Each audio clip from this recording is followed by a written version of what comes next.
So welcome back guys. In this session we will be starting with B2C, business to customer commerce here in this session.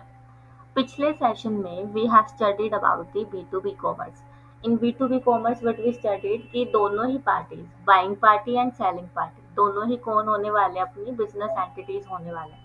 अब if we keep common sense, the logical answer will be in B2C commerce is one party will be the business entity and another party will be the customer. हम जैसे लोग यानी individuals, right. यहाँ पे business firm दूसरे and पे नहीं होगी. दूसरे एंड पे कौन होगा? दूसरे पोल पे कौन होगा? कस्टमर होगा, अल्टीमेट कस्टमर होगा, राइट. तो बी टू सी कॉमर्स में हम पढ़ने वाले हैं आज बुक से भी एंड हमारे नोट से भी.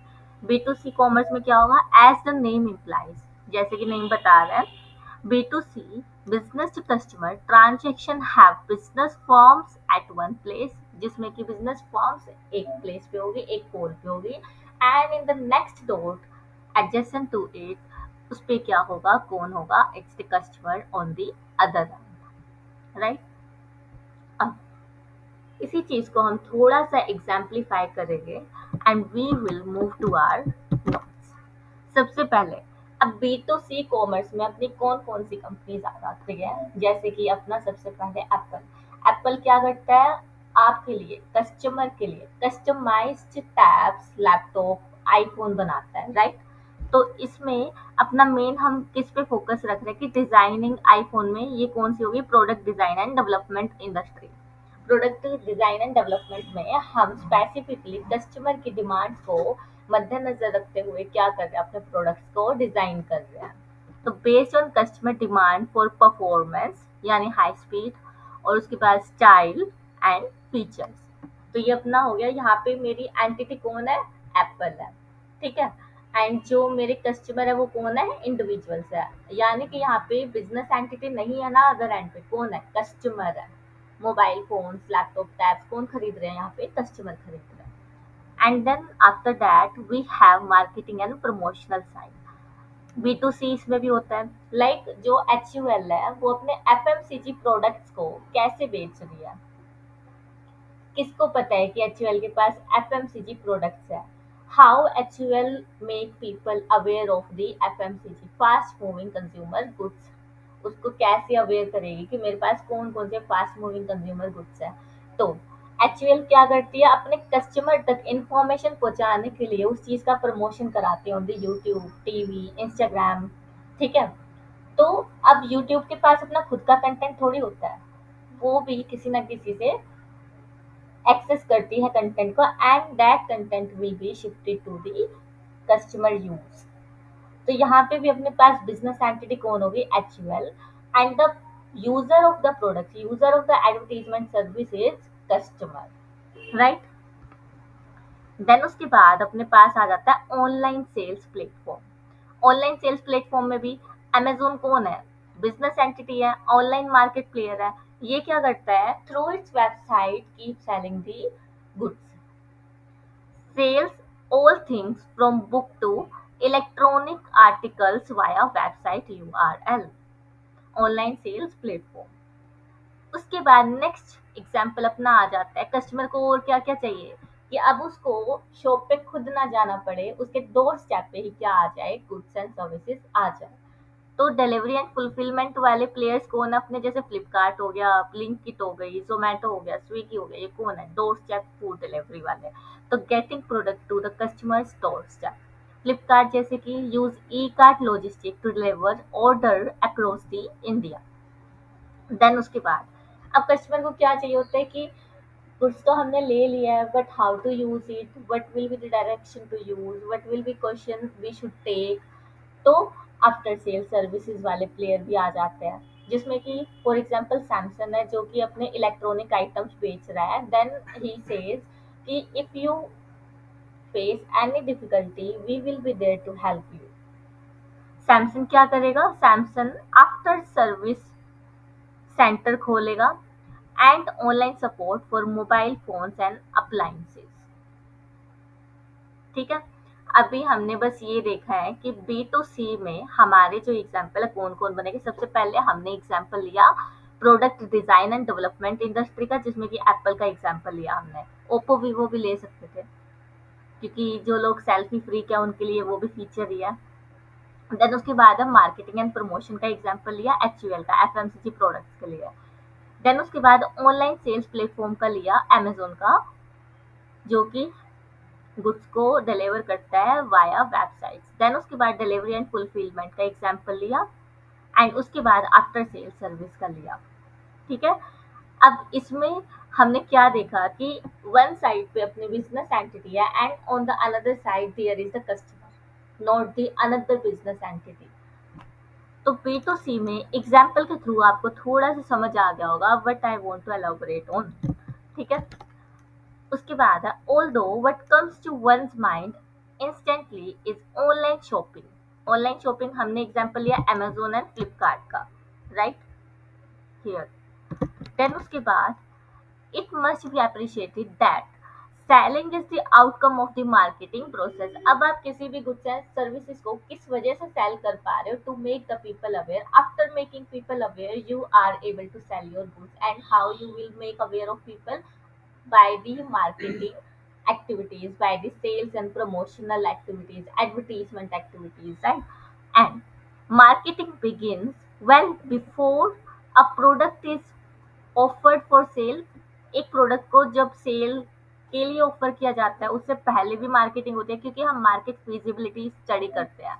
मार्केट फिजिबिलिटी स्टडी की मतलब कि जब अपना प्रोडक्ट डेवलपमेंट स्टेज में होता है, जब हम उसको मैन्युफैक्चर कर रहे होते हैं, हम सर्वे पे निकलते हैं, लोगों से उनके टेस्ट एंड प्रेफरेंस के बारे में पूछते हैं, सैंपल या प्रोटोटाइप प्रोडक्ट उन्हें दिखाते हैं, यूज करवाते हैं, देन उनके रिव्यूज लेते हैं। तो वो भी क्या है, मार्केटिंग की है।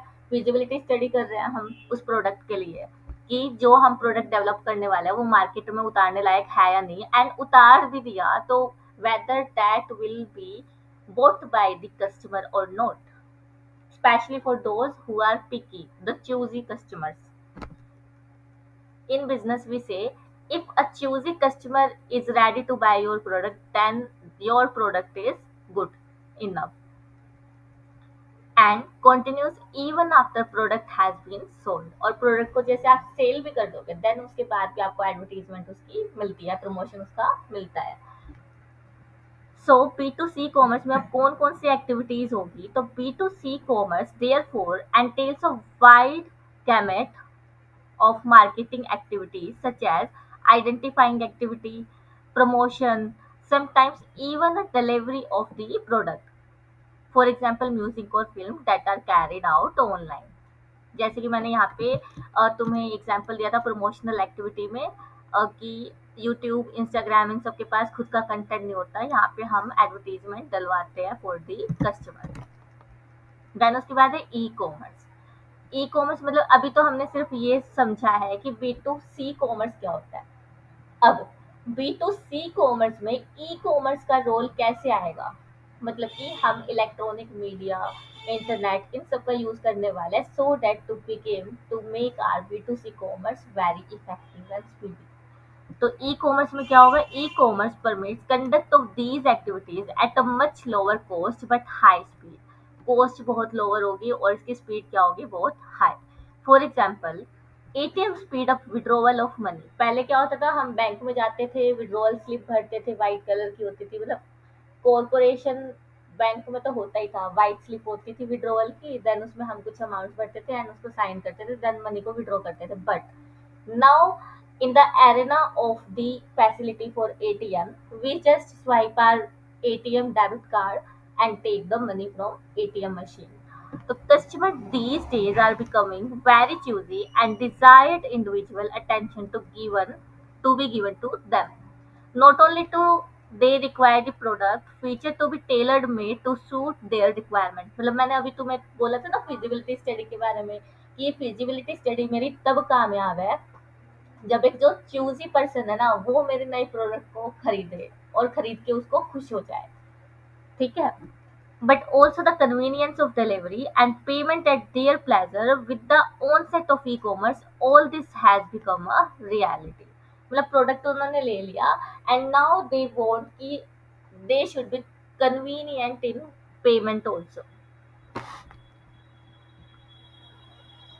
Further, B2C variant of e-commerce enables a business to be in touch with its customer on the round the clock basis. मतलब ई कॉमर्स क्योंकि अब इंटरनेट है। अब हमें क्या है कि डायरेक्ट दोबारा से अगर हमें कोई प्रॉब्लम हो रही है तो हम शॉप पे नहीं जाएंगे, ओनर के पास शोरूम में नहीं जाएंगे कि हमें ये प्रॉब्लम है, हमें समझा दो। हम क्या करेंगे, अब जैसे तुमने देखा हो कि मीशो पे कभी किसी ने ऑर्डर किया हो कोई भी चीज़, तो वहाँ पे क्या होता है, कॉल सेंटर का एक टैब बना होता है जिसमें कि आप अपनी क्वेरी रेज कर सकते हो। You can even text your query, you can even make understand that person on call your query, your doubts. Company can conduct online survey to ascertain as to who is buying what and what the customer satisfaction level is. मतलब अब जैसे तुमने देखा हो, आप किसी भी online platform पे जाते हो कुछ भी प्रोडक्ट परचेज करने के लिए, जैसे जैसे आप प्रोडक्ट को चूज करते हो वैसे वैसे नेक्स्ट टाइम जब आप उस ऐप को खोलते हो तो वही कैटलॉग आपके सामने आती है, क्योंकि उसका एल्गोरिदम उसको रीड कर लेता है। तो यहाँ से मतलब कि क्या कर रहे हैं जो एप्स है वो आपका ट्रेंड देख रहे हैं कि आप किस पैटर्न में गुड्स एंड सर्विसेज को लेते हो। फॉर एग्जांपल जैसे दिवाली चल रही है तो दिवाली में हो सकता है आप एथनिक्स ऑर्डर करोगे। कोई क्रिसमस पार्टी चल रही है तो वहां पे आप वेस्टर्न क्लोथ्स करोगे ऑर्डर। देन उसके बाद अब क्योंकि हम थीम बेस्ड पार्टीज रखते हैं तो वहां पे आप कुछ ऑब्जेक्ट्स भी करोगे ऑर्डर। जैसे अपना हेलोवीन पार्टीज होती है हॉलीवुड में तो वहाँ पंपकिन बहुत ज्यादा ऑर्डर करेंगे लोग। तो वो पैटर्न को ट्रैक करते हैं एंड किस क्वालिटी का किस प्राइस रेंज में आप कलर्स और कलर्स किस तरीके से चूज करते हो वो सब वहाँ पे क्या होता है, ट्रैक होता है। यानी कस्टमर बिहेवियर वहाँ पे क्या हो जाता है, आपका स्टोर हो जाता है बाय नाउ। और फिर उसके बाद हमने क्या देखा था, what the customer satisfaction level is. And जैसे ही अपने पास जो प्रोडक्ट है वो डिलीवर हो जाता है देन वो हमसे बोलते हैं कि how is your delivery experience. तो वहाँ पे आप 4 स्टार 5 स्टार 3 स्टार ऐसे दे सकते हो, ठीक है। By now, you might have formed the opinion that B2C is a one-way traffic that is from business to customer. But ऐसा नहीं है, मतलब इसने ये बोला है कि जो B2C है वो वन वे ट्रैफिक है, बट ऐसा नहीं है। अपने पास C2B भी है, यानी बिजनेस तो कस्टमर को सर्विसेज देता ही है बट कस्टमर भी बिजनेस को सर्विसेज देता है। हाउ, कस्टमर कैसे बिजनेस को सर्विसेज दे सकता है, हम इसको समझने की कोशिश करते हैं। For example, now we have C2B, customer to e business. अब जैसे कि कोई भी बड़े बड़े बिजनेस है, अब आजकल का आपको पता ही है फ्रीलांसर का ट्रेंड चल रहा है अपने पास। तो फ्रीलांसर जो है उनके पास अपनी पर्सनल सेट ऑफ स्किल्स होती है जिसको कि वो ऑफर करते हैं किसी बिजनेस को। फॉर एग्जाम्पल किसी बिजनेस को वेबसाइट डेवलप करानी है, ठीक है। तो वहाँ पे एक जो इंडिविजुअल जिसकी नॉलेज है ग्राफिक डिजाइनिंग में, राइटिंग में एंड कोडिंग में, तो वो क्या कर सकता है, अपनी सर्विसेज को ऑफर कर सकता है to a business party. Especially these trends are falling into very established business and even the startup also। तो यहाँ पे फ्रीलांसर अपनी पर्सनल स्किल्स ऑफ सेट देता है किसको, बिजनेस को। देन उसके बाद है कंटेंट क्रिएटर। कंटेंट क्रिएटर, अब मैंने बताया कि यूट्यूब, लिंक्डइन, इंस्टाग्राम, इन सब का जो कंटेंट है वो अपना खुद का कभी होता ही नहीं है। हम इंडिविजुअल अपना कंटेंट उस पर डालते हैं, देन एंगेजमेंट्स आती है and then that particular app grows, more people reach out and download that app। तो कंटेंट क्रिएशन में इंस्टाग्राम इन्फ्लुएंसर्स हो गए to promote the brands like Nykaa and Mamaearth. तुम्हें पता ही होगा नायका अपना क्लोथिंग का है और मामा अर्थ कॉस्मेटिक्स का है। फिर उसके बाद है कंज्यूमर डेटा प्रोवाइडर्स। अब कंज्यूमर डेटा प्रोवाइडर्स कैसे, अब तुम्हें पता है कि अगर हम किसी न्यू साइट पे जाते हैं तो न्यू साइट जो है सबसे पहले हमसे हमारा number, name, location and email address मांगता है। एंड जैसे ही हम उसको फीड कर देते हैं, हम उस ऐप में या वेबसाइट में एंटर कर जाते हैं, देन अगले दिन से या उसी इवनिंग से ही हमको प्रमोशनल ईमेल्स आने स्टार्ट हो जाते हैं उस पर्टिकुलर प्रोडक्ट या साइट के। तो कंज्यूमर डेटा प्रोवाइडर, तो हम खुद ही अपना डेटा दे रहे हैं ना बिजनेस को। शेयरिंग ओपिनियन और डेटा फॉर द बिजनेस, वो तो मैंने पर्सनल डिटेल्स का बोला। अब यहाँ पे मे बी कोई प्रोडक्ट का प्रमोशन कर रहे हो, उसमें नीचे आपको रिव्यूज देने पड़ते हैं। So then you are also offering your service of giving review to that business. For example Google opinion rewards. तो यहाँ आपको सी टू बी भी समझ आ गया होगा, मतलब कि ये वन एंड नहीं है, दोनों साइड से सर्विसेज चलती है। तो अगर कस्टमर बिजनेस को सर्विस देगा तो that will be called as C to B, and if a business offer services and products to the customer then it will be termed as B to C. So now let's begin with reading again from book. But do remember that its corollary C2B commerce is very much a reality which provides the consumer with the freedom of shopping at will. यानी आप अब अपनी इच्छा के हिसाब से shopping कर सकते हो, यानी you have the shop within a click of a button in your hand by mobile. Customer can also make use of call centers set up by the companies to make toll-free calls, to make inquiries, queries, and lodge complaints round the clock at no extra cost to them. The beauty of the process is that when need to set up these call centers or helplines, they may be outsourced. अब outsourcing तो हमने introduction में पढ़ा था कि outsourcing क्या होता है. आउटसोर्सिंग का एक और बेनिफिट ये है कि हम आउटसोर्सिंग इसलिए लेते हैं ताकि हम अपने मेन बिजनेस पे फोकस कर पाए, एंड जो अपनी एंसिलरी सर्विसेज है उसको हम आउटसोर्स कर लेते हैं कि इतनी इंपॉर्टेंट भी नहीं है, कोई और भी कर देगा तो कोई दिक्कत नहीं रहेगी, हमें मेन बिजनेस पे फोकस करना है. ठीक है. We shall discuss this aspect later in the section devoted to business process outsourcing. अब बीपीओ में हम इसको पढ़ने वाले हैं, तो यहाँ पे मैं अभी तो इतना ज़्यादा नहीं एलोबरेट करूँगी. हाँ, बट मैंने तुम्हें दो सिनेरियोज बता दिए. एक तो रिसोर्स लैक कर रहे हैं, वो प्रिंटिंग वाला एग्जांपल दिया था कि मेरे पास कार्टून प्रिंटिंग की मशीन्स नहीं है, प्रिंटिंग मशीन्स नहीं है.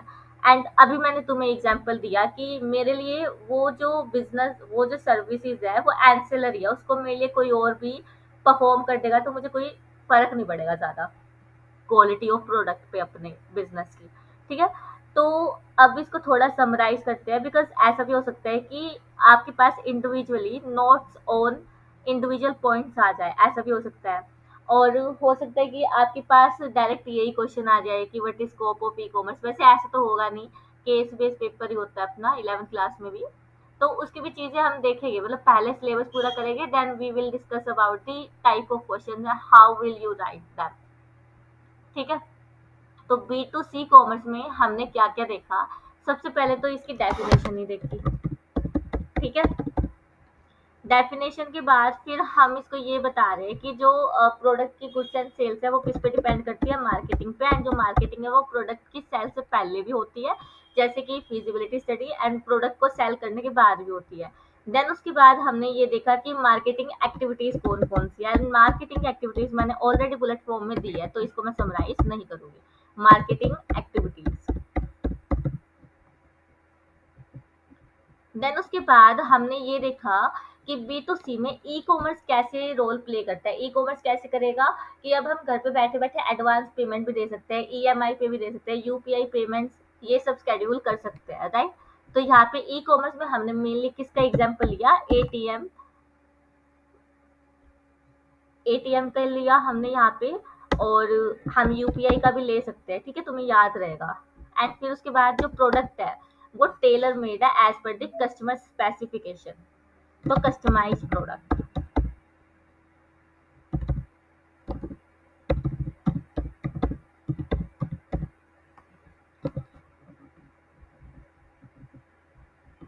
देन उसके बाद हमने देखा कि जो ये लाइन तुम्हारी गोल्डन लाइन रहेगी कि जो बी टू सी है वो वन एंड वेरिएंट नहीं है, सी टू बी भी हो सकता है, तो ये हमने यहाँ देखा था. एंड फिर यहाँ पे हमने सी टू बी की डेफिनेशन देखी.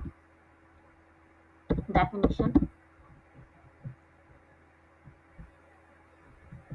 और उसके बाद यहाँ पे हमने क्या देखा था, डेटा कलेक्शन और सर्विस,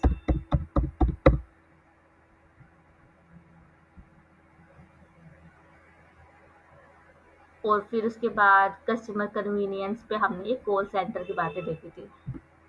कस्टमर कन्वीनियंस.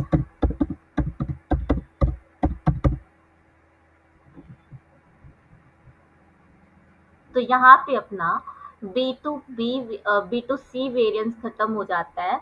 एंड उसी के साथ हमने थोड़ा सा देखा कि सी टू बी वेरिएंट क्या होता है, ठीक है।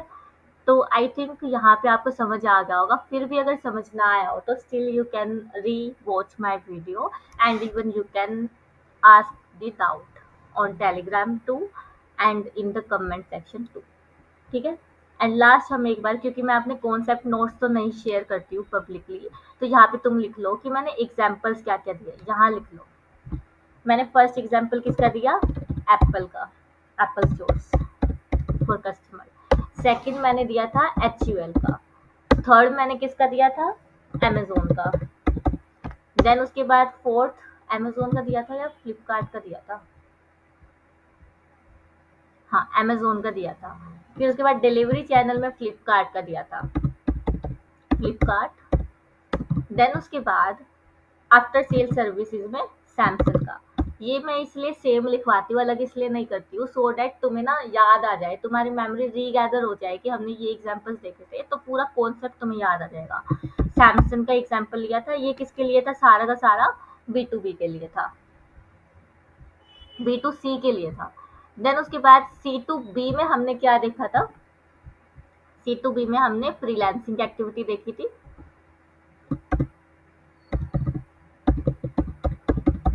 And content creator.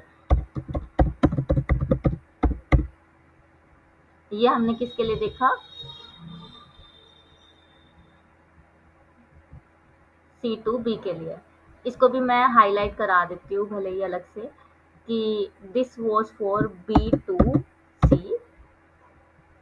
And this is for C2B, ठीक है। यहाँ पे अपना जो सेशन है हम यहाँ पे वाइंड अप करते हैं and hope you have enjoyed it. तो let's continue with another session which will be having on intra commerce। Intra B commerce पे हम उसको लेने वाले हैं। उससे पहले आप इन्हीं दोनों वेरिएंट को अच्छे से रिवाइज करके आओगे and hope you are making your own hand written notes too. अगर आप अपनी राइटिंग में हैंड रिटन नोट्स नहीं बनाओगे ना, तो फिर पढ़ने वीडियो देखने का कोई फायदा नहीं है। और नोट्स कैसे बनाने हैं, I have given you the idea in my previous chapter sessions, right? Have a good day.